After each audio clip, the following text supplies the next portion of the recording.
Nós estamos estudando o livro de Neemias e hoje estamos finalizando ele. Nós demos início a este livro tratando nos sermões quando nós sentimos uma forte angústia pela situação que se encontrava a congregação de Bezerros. Demos início a esse propósito de entendermos o que Deus quer de nós e como Ele queria que nós agíssemos para mudarmos, para que essa situação fosse de alguma forma mudada por Ele. No dia 19/5/2019, nós iniciamos esse propósito e vimos coisas acontecerem durante esses 3 anos e 6 meses, mais ou menos. Coisas que nos desanimaram, coisas que nos reanimaram. Então foram muitos acontecimentos, mas até aqui nos sustentou o Senhor. E hoje estamos finalizando o livro de Neemias, que foi convocado por Deus, foi chamado por Deus a reconstruir os muros de Jerusalém e acolher aqueles irmãos que tinham escapado do exílio e que estavam vivendo em grande miséria em Jerusalém. Neemias servia ao rei Artaxerxes e, quando ficou sabendo da situação desses irmãos e da situação calamitosa que estava sobre Jerusalém, chorou muito. Durante meses ele chora e ora e jejua e age.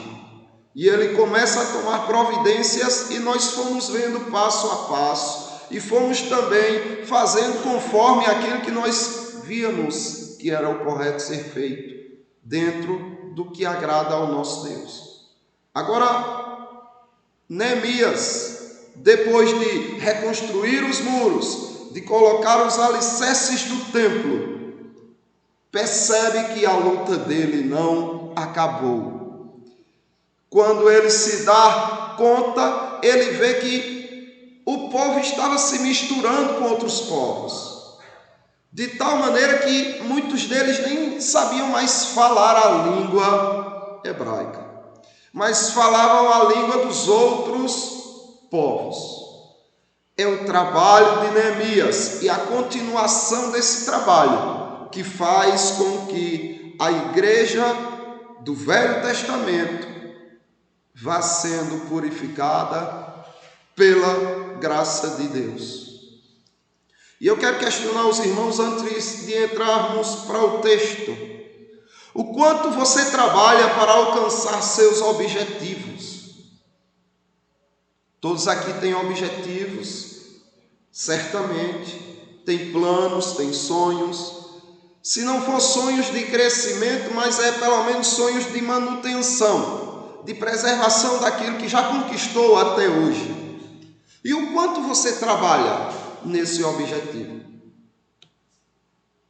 Você se esforça, dedica muito tempo do seu raciocínio, do seu físico.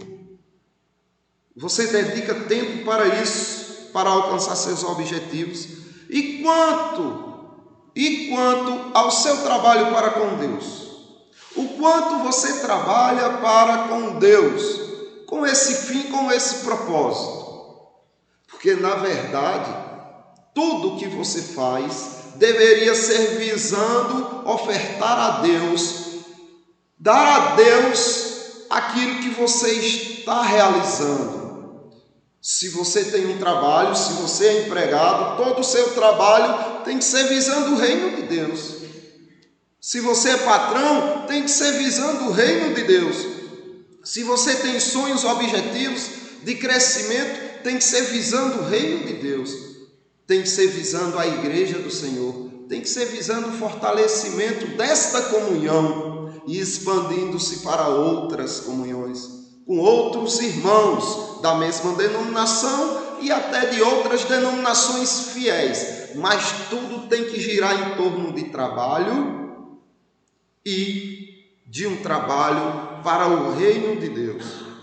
O quanto o seu trabalho concede crescimento em Jesus Cristo. Você anda crescendo em Jesus Cristo? Tem como você medir?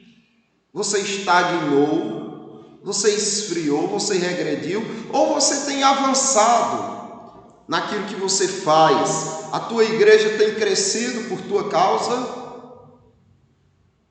A tua igreja tem sido edificada por sua causa? Então são questões que você precisa trazer ao seu coração. Você precisa agir como um líder. Mas eu não sou, mas haja como se fosse. Porque de certa forma você é, à medida que você foi chamado a conduzir pessoas que estão em trevas a caminharem em luz. Então você é líder para essas pessoas que estão vivendo em ignorância. Um bom líder dá condições de trabalho. Observe, Neemias capítulo 13, do versículo 30 e 31, o que diz? Limpei-os, pois, de toda estrangeirice, e designei o serviço dos sacerdotes e dos levitas, cada um no seu mister, como também o fornecimento de lenha em tempo determinados, bem como as primícias.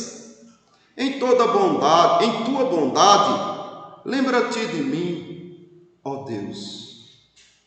Então observe que aqui Neemias está agindo como um líder, como um bom líder que dá condições de trabalho ao povo. Neemias sabia que não podia deixar os fiéis ociosos, negligentes, omissos, procrastinando sempre e sempre. Nem tampouco ele também deixaria que esses irmãos ficassem sem condições de trabalhar. Ele teria que arranjar recursos para que esses irmãos trabalhassem. Antes de qualquer coisa, ele corrige. Ele faz com que esses irmãos sejam corrigidos. Essas pessoas que estão se envolvendo, se misturando com outros povos e perdendo a sua identidade, ele corrige-os. Observe a primeira parte do texto que diz assim: limpei-os, pois, de toda estrangeirice. Então tudo que era estranho, todo estrangeiro que estava envolvido ali, misturado, ele foi limpando-os. Ele estava corrigindo antes de encaminhar o povo ao trabalho. É importante que haja isso, mas a correção nem sempre é bem-vinda. Quando você é um tolo, quando você é um imbecil, a correção nunca é bem-vinda. Você passa a ter ódio daquelas pessoas que estão tentando o teu bem, tentando te corrigir, mas Neemias não se preocupou com isso e limpou-os de toda estrangeirice, corrigiu-os dos seus erros. A correção, ela vai dar condições de trabalho, de um trabalho verdadeiro, de um trabalho digno, de um trabalho justo, de um trabalho que será aceito por Deus. Ora, não é isso que diz o sábio em Provérbios capítulo 29, 17? Corrige o teu filho e te dará descanso, dará delícias à tua alma. Vamos trazer isso para a igreja, vamos trazer isso para a situação de Neemias. O que Neemias fez foi corrigir aqueles que estavam procedendo de forma desonrosa, e aí o resultado seria delícias para a igreja do Velho Testamento. Corrigir para que os frutos das delícias comecem a brotar. É isso. Sem correção, só vai haver desinteresse. As pessoas não vão perceber o quão elas precisam honrar ao Senhor, o quão elas precisam servir a esse Deus tão glorioso, e aos poucos elas vão perdendo seu interesse. Observe o que diz em Hebreus, na Epístola aos Hebreus, capítulo 12, do 6 ao 8. Porque o Senhor corrige a quem ama e açoita a todo filho a quem recebe. É para a disciplina que perseverais. Deus os trata como filhos. Pois que filho há que o pai não corrige? Agora veja onde está o problema. Mas se estáis sem correção, de que todos se têm tornado participantes, logo sois bastardos e não filhos. Ou seja, essas pessoas que não têm interesse verdadeiro em servir ao Senhor serão deixados de lado, experimentarão também do desinteresse do Senhor. Essas pessoas que não querem se envolver com a obra de Cristo, essas pessoas que não recebem correção, estão recebendo, na verdade, o desprezo do próprio Deus.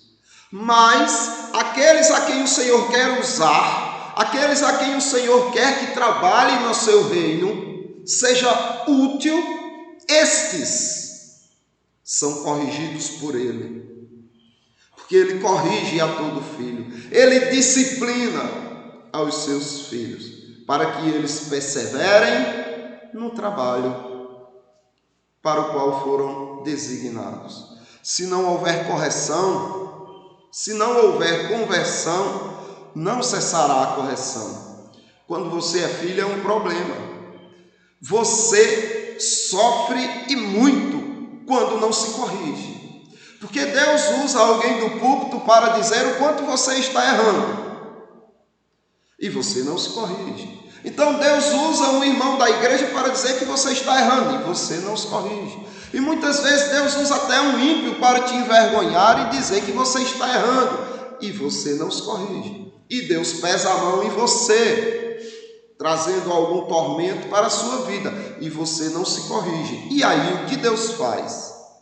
Observe Levítico capítulo 26, do 22 ao 25, mostra como Deus age. Porque enviarei para o meio de vós as feras do campo, as quais vos desfilharão e acabarão com o vosso gado, e vos reduzirão a poucos, e os vossos caminhos se tornarão desertos. Eis a correção do Senhor. Isso significa que o povo vai acordar? Nem sempre. Se ainda com isto não vos corrigirdes para volverdes a mim, porém andardes contrariamente comigo, eu também serei contrário a vós outros, e eu mesmo vos ferirei. Percebe que o Senhor não desiste do seu filho, e que é loucura aquele que sabe qual é a sua responsabilidade diante do Senhor, sabe qual é o seu compromisso para com Ele, tanto na igreja quanto fora dela.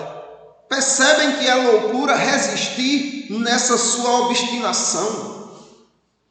Porque Deus vai mostrar quem é mais forte.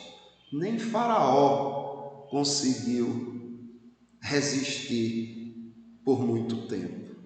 A correção precisa vir a todo tempo. Neemias sabia disso, por isso que Neemias precisou corrigir o povo.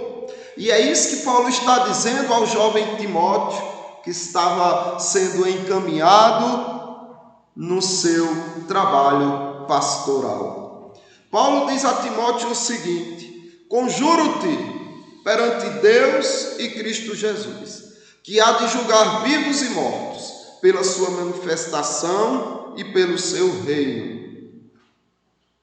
Prega a palavra, insta, quer seja oportuno, quer não, Então observe qual é o seu dever. Corrige, repreende, exorta com toda longanimidade e doutrina. Ou seja você também um Neemias, que não cansa de corrigir. Corrija a partir de você, chegando nos outros. Não permita que os teus irmãos esfriem, desanimem, se afastem, se misturem com o mundo. Trabalhem só para si. Não permita, corrija o tempo todo. Quem são esses que estão gabaritados? Quem são esses que são competentes para corrigir? Porque nem todo mundo é competente para corrigir. Tem pessoas que dão conselhos que só afastam os crentes. Tem crentes que ouvem conselhos nas redes sociais através de revistinhas e aí saem espalhando isso para outros. E são esses os conselhos que eles dão a quem está fora da igreja e até a muitos desavisados de dentro da igreja. Olha, como identificar um marido que não vale a pena, como identificar um filho, como identificar um amigo que não vale a pena. E aí essas pessoas vão distribuindo conselhos que, na maioria das vezes, não estão fundamentados na palavra de Deus. Essas pessoas estão precisando de correção, de instrução, de orientação. Como estão orientando? Através de conselhos de ímpios, que não conseguem compreender a vontade de Deus. Olha só o que Paulo diz, quem são estes que precisam corrigir. Falando aos Gálatas, capítulo 6, do 1 ao 3. Irmãos, se alguém for surpreendido em alguma falta, vós que sois espirituais, corrigi-os com espírito de brandura. Vocês que são espirituais, corrija esses irmãos que são surpreendidos em alguma falta, mas faça isso com calma, com amor, com compaixão. E guarda-te para que não sejas também tentados. Por quê? Porque você pode ser tentado a dar a correção, virar as costas e achar que já cumpriu o seu dever. Mentira! Você precisa fugir dessa tentação de dar as costas para alguém que foi corrigido. Faça o que Paulo diz: levai as cargas uns dos outros, porque assim você cumprirá a lei de Cristo. Outra coisa, não se julgue superior àquele irmão que foi corrigido, como se você fosse alguma coisa, porque você não é nada. E se você pensa que é alguma coisa, a si mesmo se engana. É isso que Paulo está dizendo. Então fuja da tentação, da arrogância, do orgulho, da frieza, da dureza. Fuja dessas tentações. E em segundo lugar, depois de corrigir os erros da igreja, dos irmãos, é preciso designar eles de acordo com a vocação para o qual foram chamados. É preciso que cada irmão seja colocado naquilo que eles foram chamados para fazer pelo Senhor. Meus irmãos, todos receberam dons. Vocês viram na liturgia. Ora, ele subiu às alturas, levou o cativo cativeiro e concedeu dons aos homens. Então, cada irmã aqui, cada irmão aqui tem dons que foram dados, doados pelo Senhor. Foi concedido. É isso que Neemias está entendendo. E é isso que Neemias está falando quando ele diz assim: depois que limpou-os, designou e designei o serviço dos sacerdotes e dos levitas, cada um no seu mister.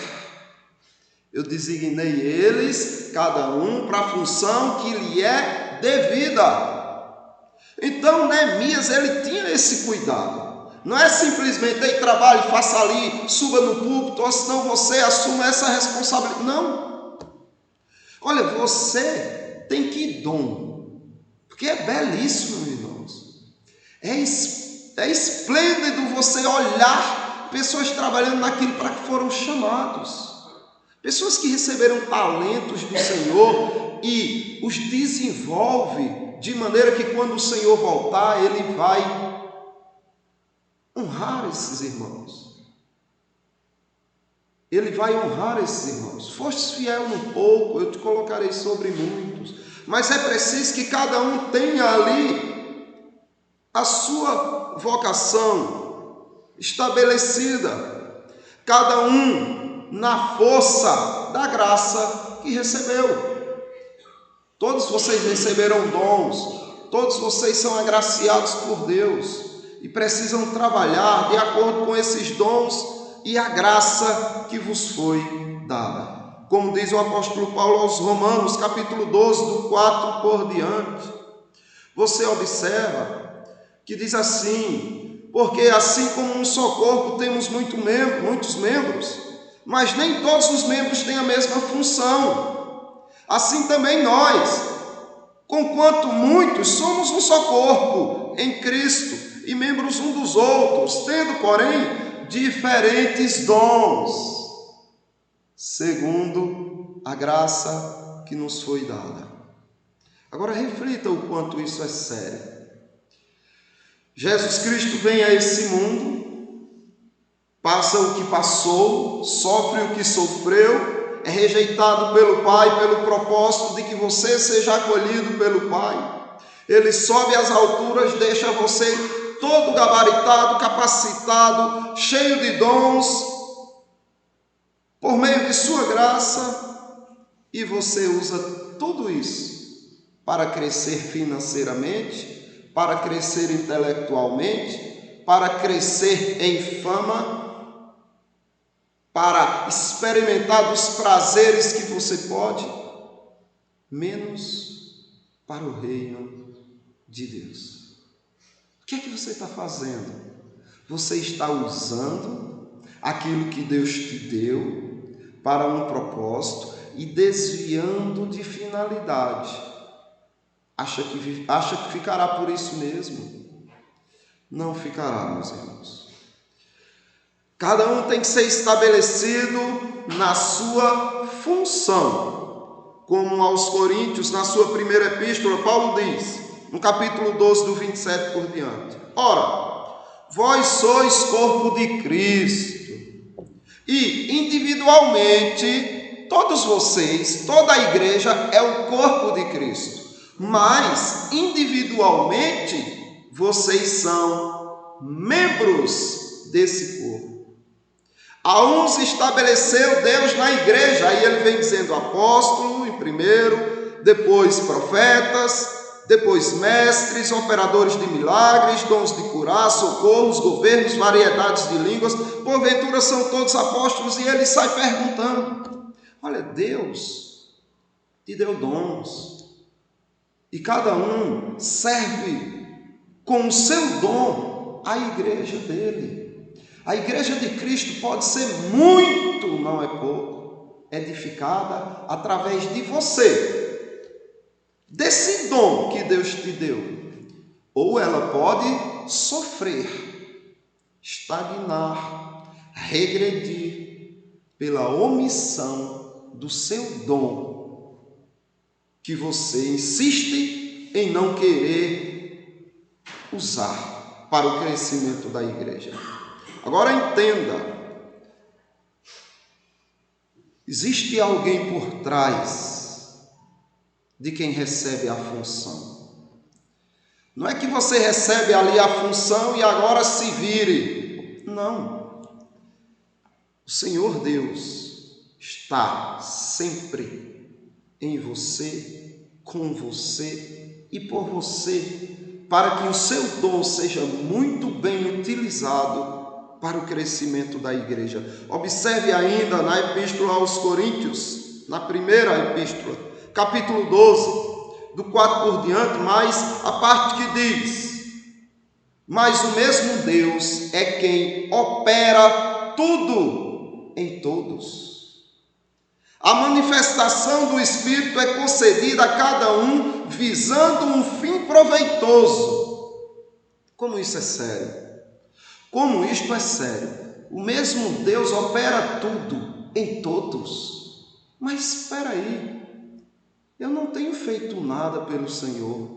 Eu não tenho feito nada pelo povo do meu Deus. Sabe o que isso significa? Deus não está operando em você. O quão triste e preocupante deveria ser isso na mente dos cristãos. Eu não estou fazendo nada, significa que Deus não está me usando. Senhor, tem misericórdia, eu quero te servir.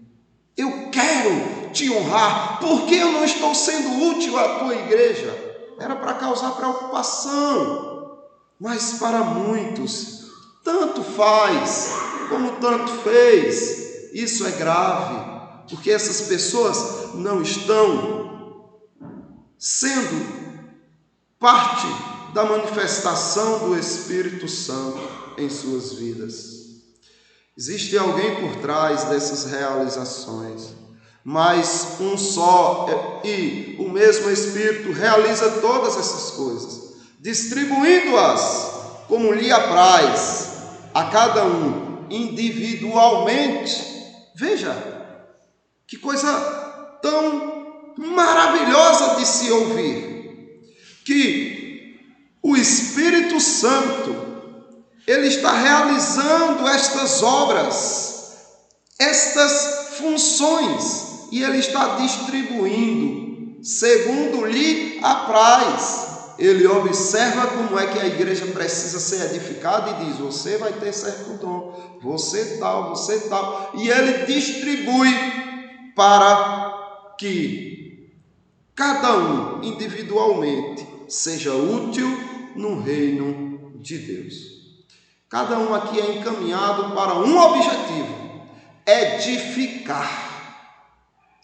É difícil, não é? Você vai construir um prédio, um edifício. Começa como? Um vai lá, faz a massa, tem o arquiteto, tem aquele que coloca, tem aquele que supervisiona, tem aquele que faz a limpeza, tem aquele que instala as luzes e vai fazendo, e aquele edifício é totalmente edificado. Assim são os cristãos, encaminhados para a edificação.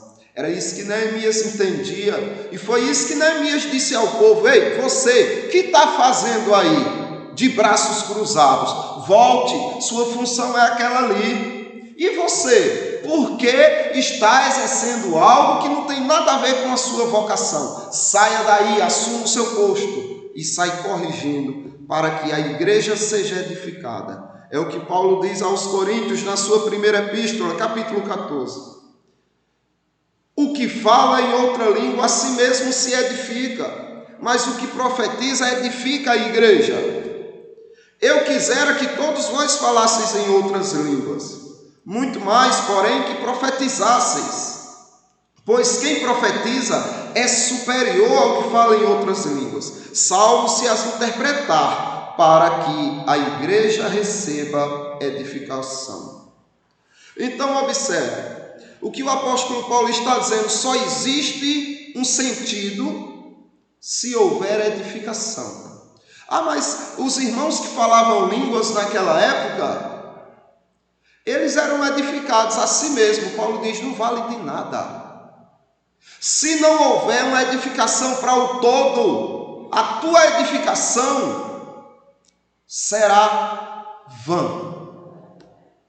Ou você, com seu dom, edifica a todos, ou você não será útil para o reino de Deus.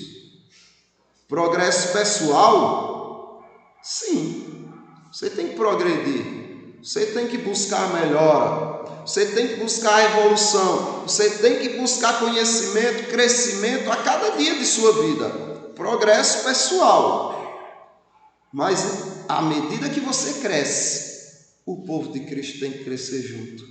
Ou senão, você é um estranho no meio do povo de Deus. Ainda na Epístola aos Coríntios, na primeira Epístola, capítulo 14, Paulo diz: procurai progredir, procurem crescer, nunca sejam o mesmo que foram ontem, e nunca sejam o mesmo amanhã que são hoje. Procurem progredir. Para quê? Qual o objetivo? Para que eu seja destaque no meio dos outros. Nossa, olha aquela pessoa que já conseguiu, que já teve. Não.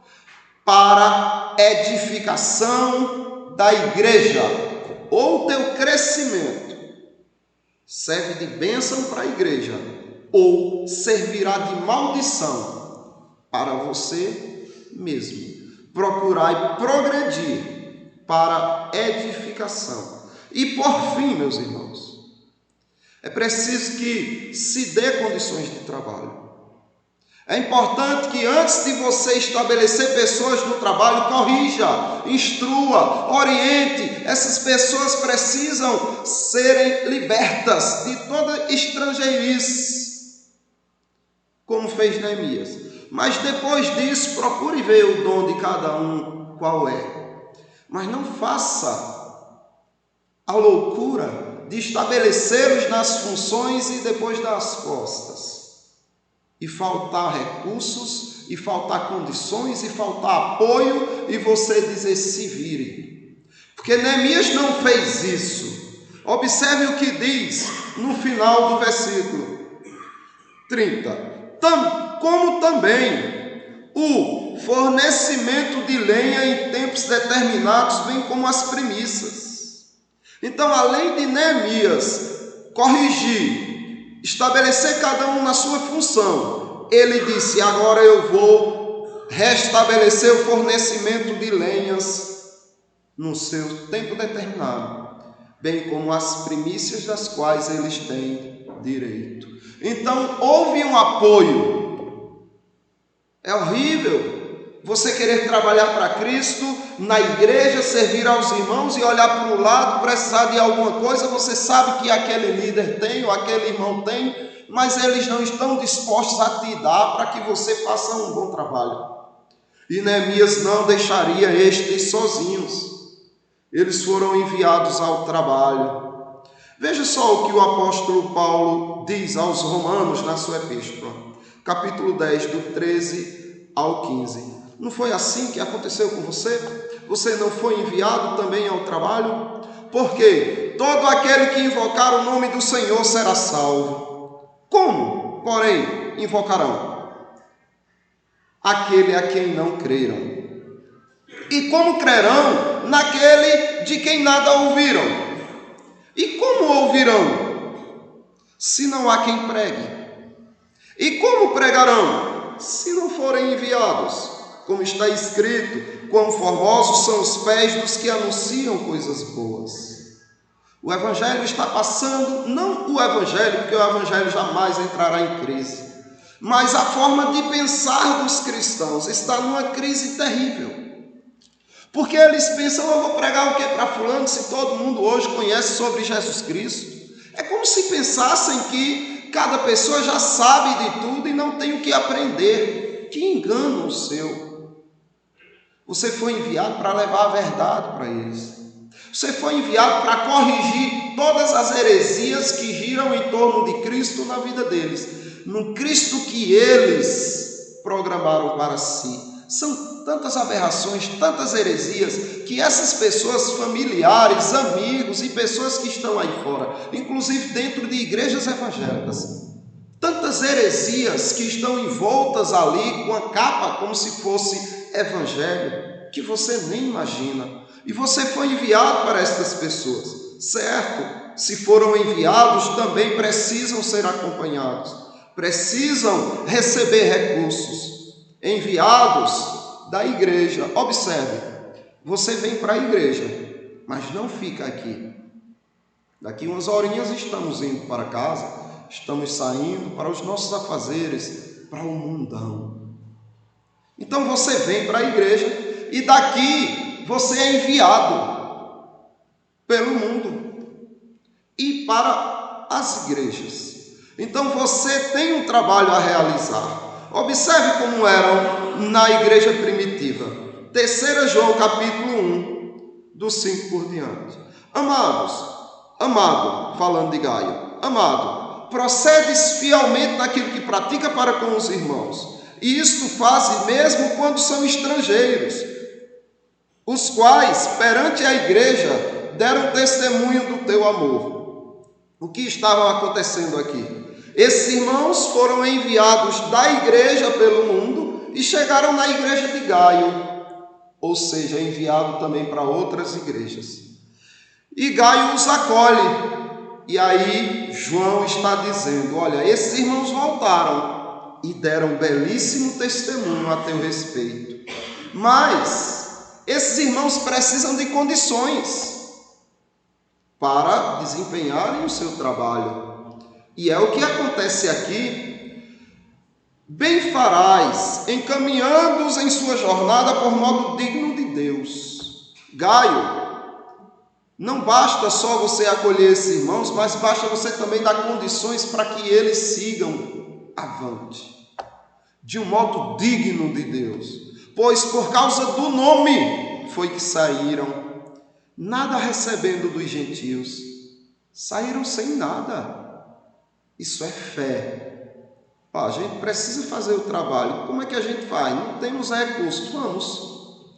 Portanto, devemos acolher esses irmãos para nos tornarmos cooperadores da verdade.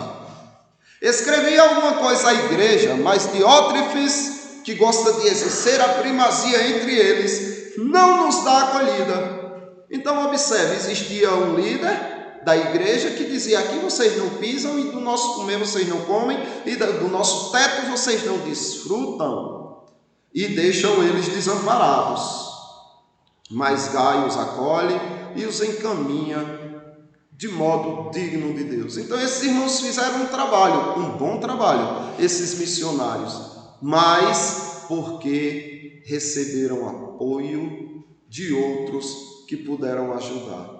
O apoio precisa ser de boa vontade. Não faça de forma ranzinza, murmurando, chateado, aborrecido. Não faça, porque Deus não vai aceitar nem se agradar. Se você acha que são dignos aqueles que trabalham para o Senhor, dê dos seus recursos para que eles mantenham um trabalho digno. Mas se você faz isso não de boa vontade, então não precisa fazer. Eles não vão ficar desamparados. Paulo, escrevendo a Filemon, ele diz o seguinte, a respeito de um escravo, Onésimo, que estava servindo Paulo na prisão. Esse escravo se converteu através da pregação de Paulo, e este escravo agora servia a Paulo, lavava as roupas de Paulo, levava comida para Paulo. Era um verdadeiro escravo de Paulo, apesar de ser irmão. Mas ele tinha fugido, antes de se converter, tinha fugido do seu senhor, Filemon, ao qual Paulo, depois que esse irmão se converte, diz, você vai ter que voltar para o seu senhor. Agora vá com essa carta e escreve, solicito-te em favor do meu filho Onésimo, que gerei entre algemas. Ele antes te foi inútil, atualmente, porém, é útil a ti e a mim. Eu te envio de volta em pessoa, quero dizer, o meu próprio coração. Eu queria conservá-lo comigo mesmo, para, em teu lugar, me servir nas algemas que carrego por causa do Evangelho. Paulo precisava desse apoio. Nada, porém, quis fazer sem o teu consentimento, para que a tua bondade não venha a ser como por obrigação, mas de livre vontade. É esse o princípio.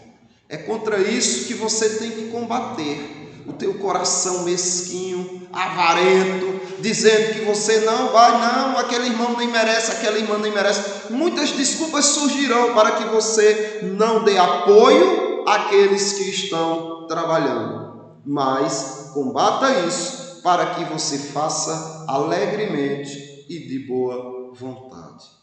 Mas se não houver apoio daqueles que estão com você, Deus providenciará outros apoios, como aos Coríntios, na sua segunda epístola, capítulo 12, Paulo diz: pois seja assim, eu não vos fui pesado, porém, sendo astuto, vos prendi com dolo. Porventura, eu vos explorei por intermédio de algum daqueles que vos enviei? Roguei a Tito e enviei com ele outro irmão. Porventura, Tito vos explorou? Acaso não temos andado no mesmo espírito? Não seguimos nas mesmas pisadas? Eles eram dignos do socorro, do apoio daqueles irmãos, mas não pediram. O que foi que eles fizeram? Veja só: despojei outras igrejas, recebendo salário, para vos poder servir.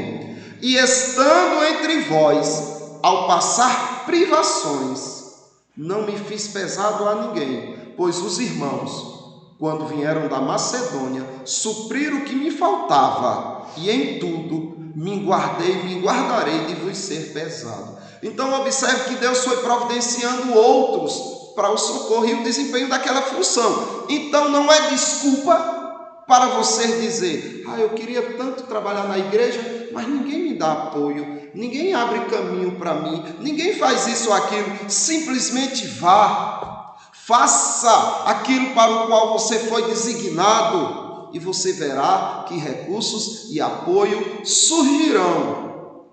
E se ninguém apoiar, confie na providência do Senhor.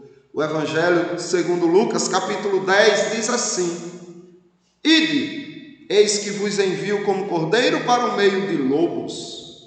Não leveis bolsa, nem alforge, nem sandálias, e a ninguém saudeis pelo caminho. Ao entrardes numa casa, dizei antes de tudo: paz seja nesta casa. Ou seja, oferece o evangelho da paz. Se houver ali um filho da paz, repousará sobre ele a vossa paz. Se não houver, ela voltará para vós. Permanecei na mesma casa, comendo e bebendo do que eles tiverem, porque digno é o trabalhador do seu salário. Não andeis a murmurar de casa, não andeis a mudar de casa em casa. Então aqui Jesus Cristo está mostrando aos seus discípulos que muitas vezes eles precisariam simplesmente confiar na providência de Deus. Quando Jesus Cristo vai ser assunto aos céus, ele chama os seus discípulos e diz: olha, eu disse a vocês que fossem sem bolsa, agora pegue bolsa, compre capa e vão, se preparem, vendo a capa, compre espada, vocês se preparem. Mas observe que existem meios, e muitas vezes Deus quer experimentar, trabalhar com você, de forma que você confie unicamente na providência dele. Existe um apoio invisível, este é incomparável. A Epístola aos Hebreus diz assim no capítulo 1: não são todos eles espíritos ministradores, falando dos anjos, enviados para serviço a favor dos que hão de herdar a salvação?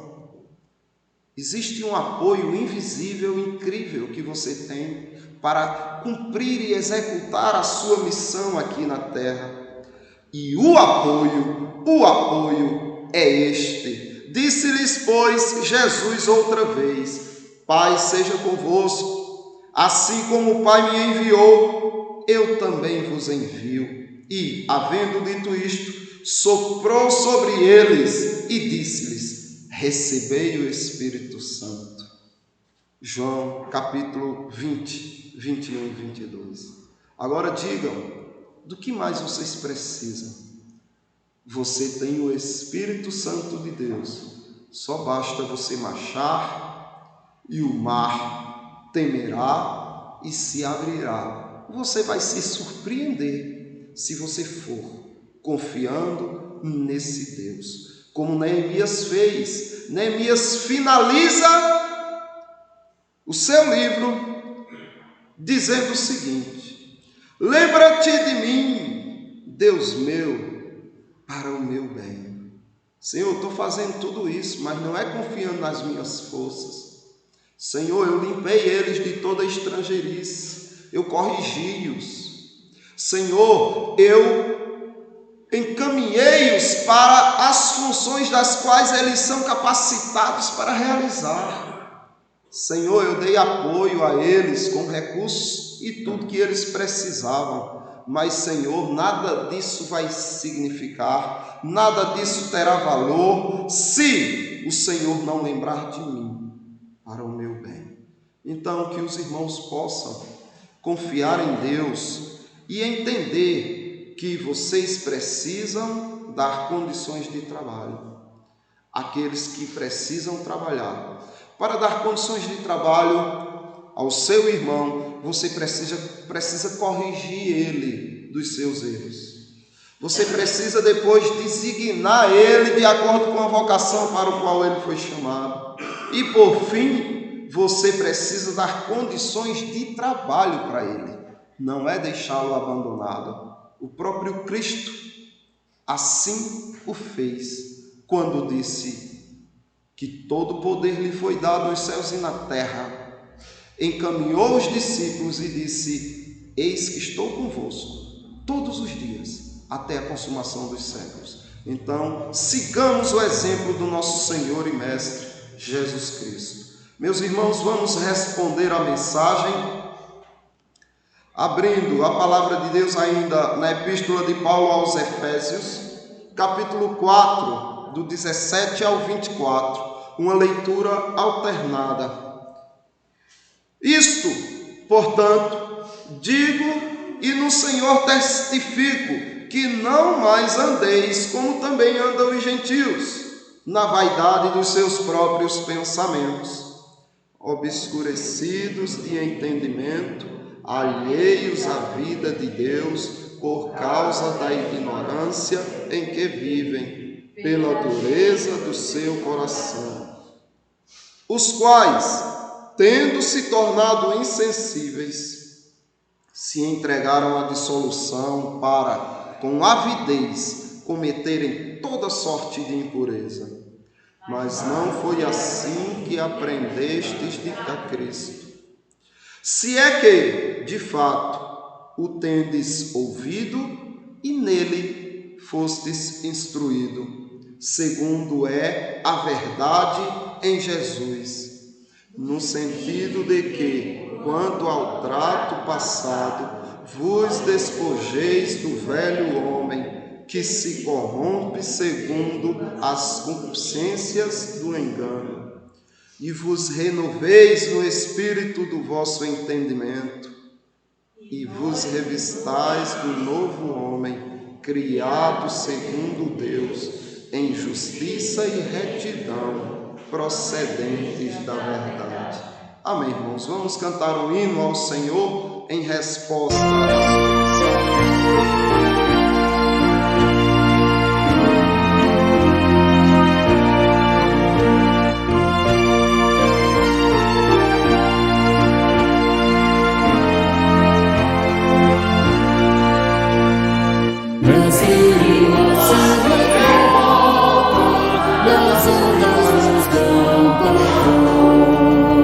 O céu se reveste de trevas, não vemos um Salvador.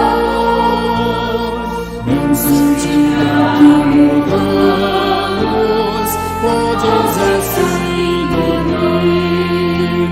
Se a cada momento nos vemos, já precisa surgir. As ondas aprendendo sossegai, seja o olhar pelado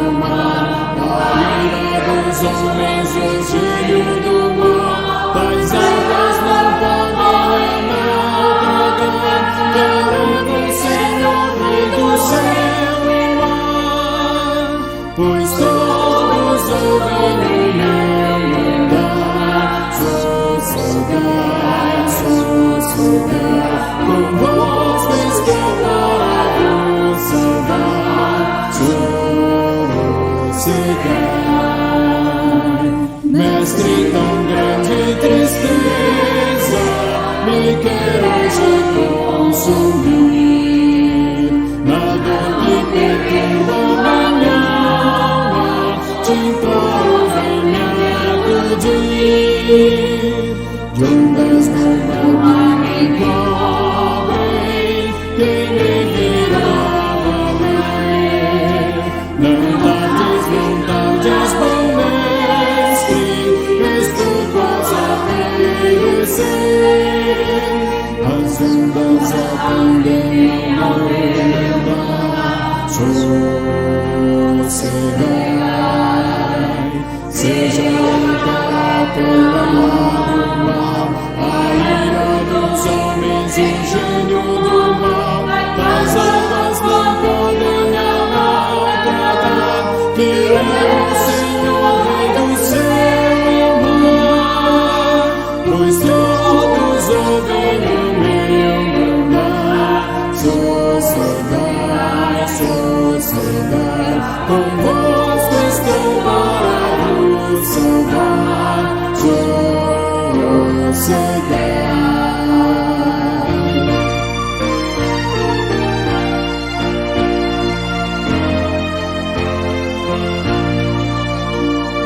Mestre, chegou a bonança, e faz vezes sem mar, o meu coração goza calma, que não poderá findar.